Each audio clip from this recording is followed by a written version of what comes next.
En fait, quand on déprime, on est souvent un petit peu mou, on est raplapla. On a besoin d'un petit coup de boost, on a besoin d'un petit coup de pied aux fesses pour se bouger. Et j'entends souvent d'ailleurs des psychologues qui disent que quand on est en dépression, il faut faire absolument tout ce qu'on n'a pas envie de faire. Voir du monde, faire du sport, aller se promener, etc., etc.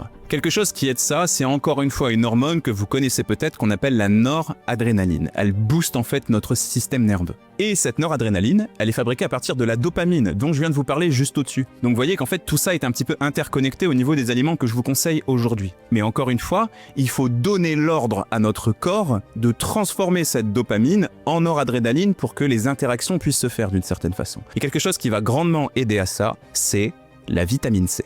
Et donc bien évidemment, vous savez certainement ça, les agrumes, le citron, la clémentine, les mandarines, etc. sont particulièrement riches en vitamine C. Donc c'est ici que les clémentines sont intéressantes. Mais si vous n'aimez pas ça et que vous voulez varier, pensez aussi au kiwi qui contient pas mal de vitamine C, au poivron cru, pas trop de saison en ce moment, il faut être honnête, mais aussi au persil plat, qui est tout simplement l'aliment sur Terre le plus riche en vitamine C.